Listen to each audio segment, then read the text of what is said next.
Hey guys, welcome back. It is Friday, so let's jump back into last week's discussion of logical fallacies and find out how people are trying to manipulate us. All right, guys, we are picking up right where we left off last week. We are in the midst of our discussion on logical fallacies. And if you're just joining us and you didn't see numbers 1 through 5, you want to go ahead and hit pause. There'll be a link down in the video description bar where you can get caught up, but we are moving on. When we left off, we were on this slide. We had just talked about bandwagon and how what's good for the group isn't always good for you, but now we are ready to move into logical fallacy. Number 6 on our list is going to be sentimental appeal. So we talked about ethos, pathos, and logos in a previous video, and pathos is very impactful, but it becomes a problem with sentimental appeal when that's all it is, or they're playing on those heartstrings, tugging on your heartstrings to make it so that you don't notice the facts of a situation. And so the example I want to use for this one is actually our friends at the ASPCA. You've probably seen a variety of their ads. The television commercials are always like these super sad looking puppy dogs. And then I can almost hear Sarah McLachlan's Eyes of the Angel in the background. And you just feel like a giant jerk if you don't want to send money to help these poor animals. Well, the American Society for the Prevention of Cruelty to Animals is a very noble organization. It's a great cause. I'm definitely an animal lover and I'm right there with them. But when you start to look at all of the facts of the organization, you might be better off actually sending your check to your local humane society instead. Back in 2013, 2014, when I first built these slides, I had remembered a New York Times story about that organization's CEO and the salary that he was paid, and that some of the donors were really critical of it. Because although a CEO of a national nonprofit organization certainly deserves a livable wage, we wouldn't deny him that, the actual salary he was making in 2012, bam, more than $500,000. And then you're like, wait, whoa, because that changes things in terms of sending your donation in. So using sentimental appeal only and then distracting us from facts like this, that's a logical fallacy. You're not getting the full picture. And so be careful of that. The flip side, and a similar one, is still with pathos, but it's using fear. So scare tactics are incredibly effective in the short term. They definitely make people act, but they're not effective in the long term. Once that initial wave of fear crests and then goes away, what you're left with is like, what is logically the solution?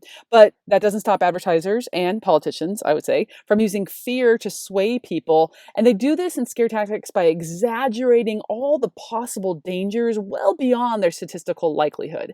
Advertisers do this. I'm thinking of insurance companies or home security companies where, they always make you feel like your house is going to burn down, or there's some burglar outside the window with a crowbar and he's gonna break in hurt your family or steal all your stuff, when statistically, yeah, that stuff happens, but it's not as common as those advertisers want you to think. So I'm not saying they're not valid products. I'm just saying don't fall into scare tactics. Don't give them too much sway over your purchasing decisions. Politicians will do this to get your vote also, right? Instead of talking logically and reasoned about the proposal at hand, they will make it sound like, your way of life is going to end if this piece of legislation gets passed, which probably really isn't true. But they use those fear tactics, scare tactics, to make you afraid that taxes are going to go up and your paycheck's going to be like nothing and your wallet's going to be empty and your kids are going to starve if this new proposal goes through. Or certainly in the US, immigration is a huge issue right now. And there's a lot of scare tactics that are being thrown around instead of looking at the actual, the real statistics, the real thing that we're facing, and coming up with some solutions. So, if somebody's trying to make you scared of something, just pause and realize they're using a logical fallacy. Number 8 on our list is appealing to false authority. It is giving an unqualified person or institution weight as the source of credible information. I sort of think of false authority, appeal to false authority is like whenever there's a celebrity endorsement of something, if there's a financial product and an actor from an 80s show is putting that out there, I'm like, he's not an expert on, investments and finance. He's an actor. Or I don't know, a health claim by a pop star, is now like supporting this like health supplement powder stuff. I'm like, you know what? No, I don't.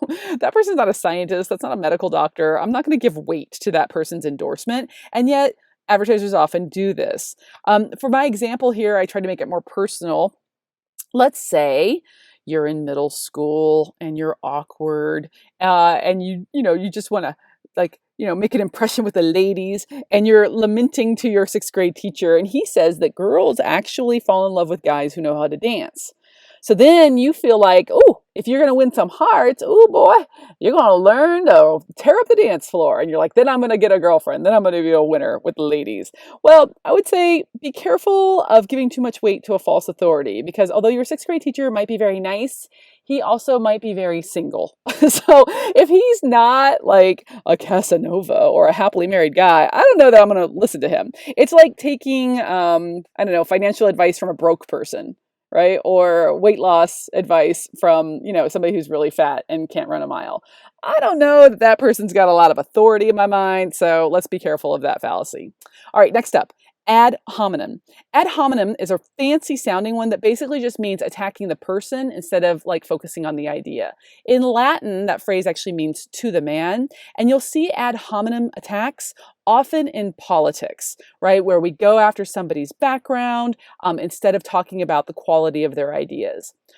A tuquoque, again, we're getting super fancy here, is when you actually accuse your opponent of being a hypocrite in the heat of the argument instead of talking about the proposal. Tuquoque will distract us from the issue at hand. And you'll see those a lot where, I think of like teenagers and their parents arguing about stuff, and suddenly it's not about the thing they're arguing about. It's now about, you're a hypocrite, you walk the walk, don't just talk the talk, that kind of thing.